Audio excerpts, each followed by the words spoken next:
Hey people, how we doing today? Today we are going to be doing a brief overview of the Gerber flik multi-tool. Then we will be doing a long-term review, probably in a month or two, and when I have enough time to warrant a full-length, full review on it. But I just want to give you guys my overview first impressions. Right off the whip, go ahead with a closed length. Closed length is about 4 1/4 inches. Yeah, just it's about 4 1/4, 4 1/2. Try to get this on frame the best I can. Open length of the pliers is a whole 5 3/4 inches. Should they're open all the way. Just let me double check that. About 5 3/4. All right, now for tools on it, you've got your saw, which is accessible to on the outside of the tool, as are the rest of the tools. Pretty aggressive saw. Its tooth pattern is it'll cut on the push and the pull stroke. On that same side, we also have a Phillips blade. I'm going to zoom in a little bit here. We have the Phillips blade and a can opener. Can opener will be opening first because I find it's easier to get everything outside out. The other bit out if you've got the can opener out. So can opener is adequate. It's a little bit smaller. It is one side sharpened, helps to open cans. Your other tool, by the way, all the tools are locking via the slide here. Slide that to move the tools. The other tool in there is the Phillips head, which it's an okay tool. You know, it's more the flatter style, but I found that it works for most things. Now, come on, let's open this Americanized reverse Tonto here. So let me slide this in there. The tools are a little stiff, but what do you expect for lesser quality, or not really lesser quality, but we'll get into that in a minute. They have a reverse Tonto here, Americanized, so it's straight edge. This here is unsharpened. Just the reverse Tonto, Warncliffe style. Looking for a piece of paper, which I should have right here. There we go. Blade is it's a decent edge. I mean, that was a terrible cut, but as far as an edge goes, if you keep it moving, it cuts okay. There's definitely an improvement that could be made. I'm sure if I sharpened it, if I stropped it, I would get a good cut on it. But it is sharpened on both sides, so it'll be pretty easy to re-strop. That's all for tools on this side of the tool. Now let's go to the other side. On the other side we have your fully serrated blade, which should be as sharp as the unsharpened, or as a plain edge. Actually, if anything,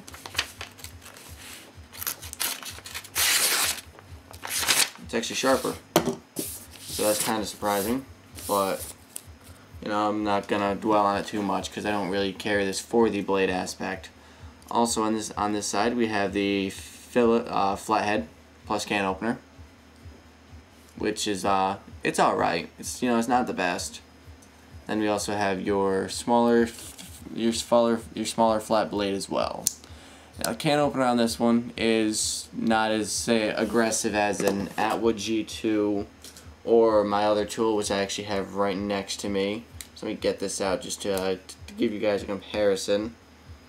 Once I realize where it is. Alright, it's a combination one.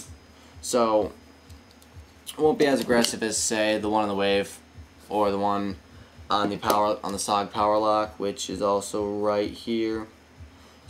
Now the Power Lock is on the bottom. You know, they're not as it doesn't look as standard as either of the other two, but it does its job all the same. I found it's not as effective as either of the other two I have fermented, but for a tool, it's not bad. It works for what it is. Also on this side we do have a pair of scissors. These are the Fiskars. Has a little opening here. You just pop this. As you're opening it, locks into place. Pull this back towards you. And these things came well oiled. You can still see the oil on there, possibly. Focus. There's still quite a bit of oil on there. They are well oiled. They're very good scissors though. They're made by Fiskars. And you know Fiskars make some damn good scissors. And their scissors, they work well. What's there more to say about them? As far as multi-tool scissors go, I find these to work very well. Again, all the tools lock. You got the little bars here. Slide them towards the plier heads. And then close it right in. Again, all the tools have the opening options. Now to get to the pliers, there's a couple different ways you can open it. The way that they explain is you have these two little nubs here. Squeeze those in, slide that forward, pliers come out. Pliers are open, but they're not ready to use. Pull these out, you'll see right in here that the insides of the pliers will pop out towards the center. You see how those two popped out. Close it back in. You notice how they don't close all the way. Pliers good to go. And they're good. Now, one thing is, there is some rattle in them, but if you really clench down on them, you don't really hear any.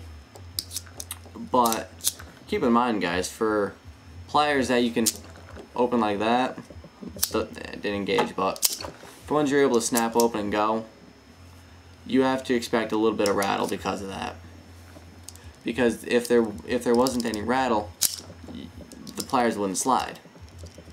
The way I normally open it is I just squeeze the two levers and drop it down and go about my business. Now, I'm going to try to be unbiased about this. I am a fan of Leatherman, but Gerber does have a couple things that, not many, but there's one major thing that I would like to see in a Leatherman. Leatherman, to open them up, you got to go ahead and, open them butterfly style and you're good to go.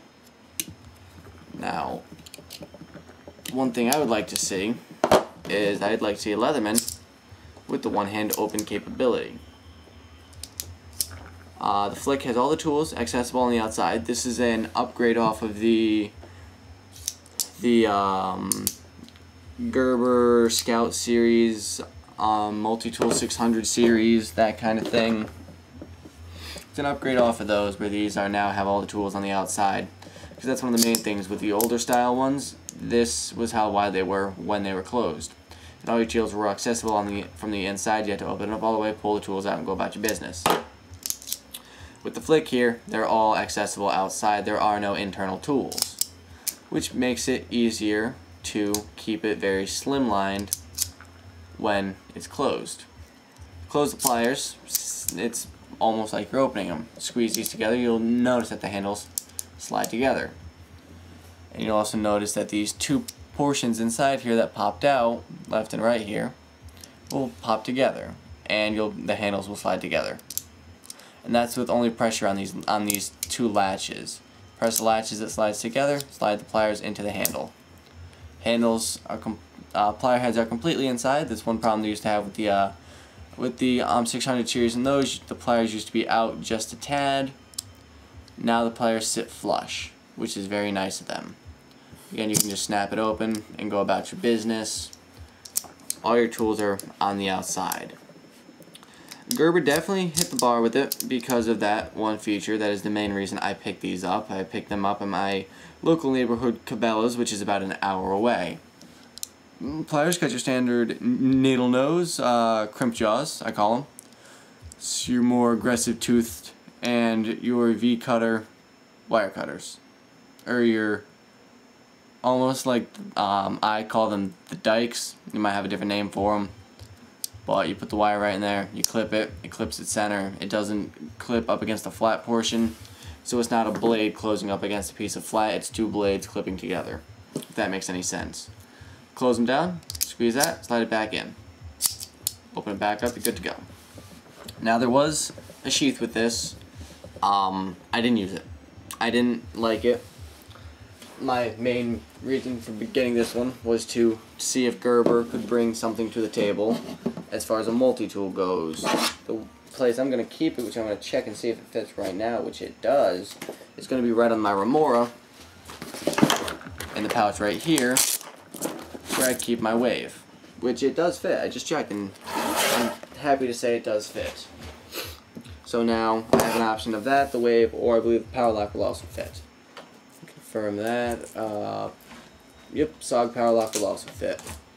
So out of all my tools, I do like the Leatherman, but Gerber definitely has it's spot on with the plier head. Main reason I'm going to keep these in my bag is for the pliers, because I normally have a Swiss Army on me, which has a can opener and a screwdriver.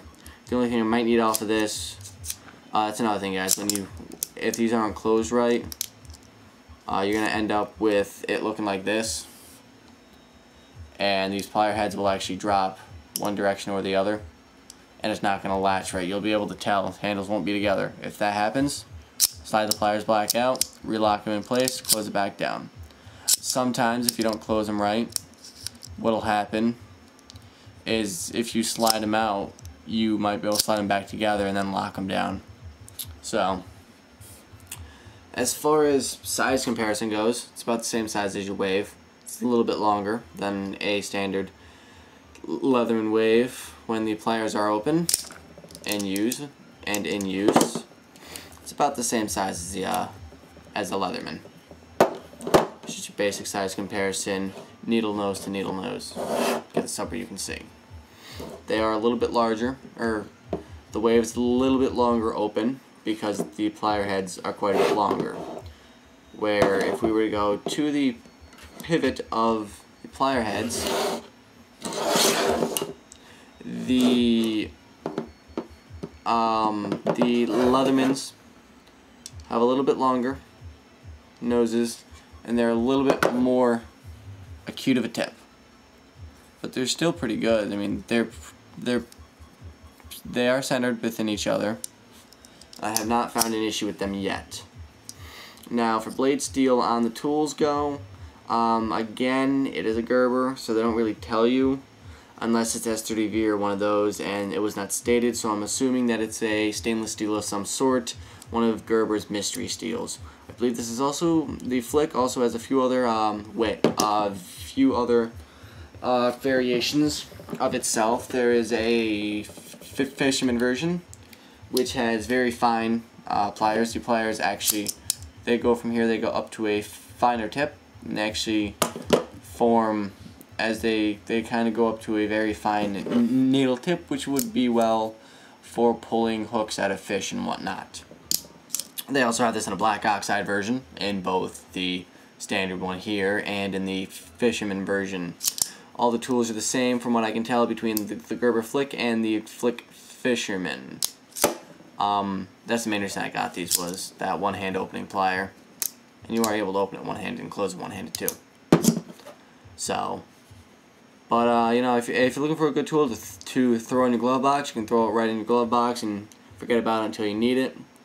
Price point on these is about $45 to $65, depending on where you look and where you shop around. I know that Cabela's has them right now on clearance, because it's end of year, for about 45 bucks. So that's, if you're near Cabela's and you need a good flick, go ahead and pick it up there. You'll save yourself a bit of money.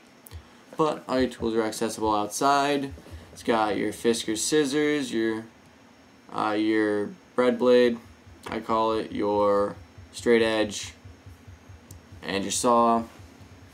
And it actually tells you right on here, Gerber. It's got it imprinted on there. It's got your indicator of what the blade is, your lock indicator. To unlock, you slide back down. It says multiplier there because it's the Flik.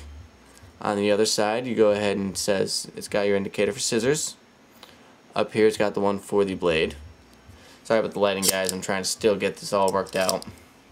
But guys, this is the Gerber Flik from Gerber. It is their entry into a medium-duty multi-tool.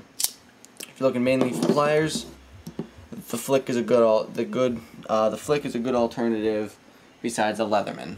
Any Leatherman in general, not just the wave I compare it with. But guys, that's about all for this one. I hope you enjoy the rest of your evening. Just remember, life's short. Stay sharp. Have a good one, guys.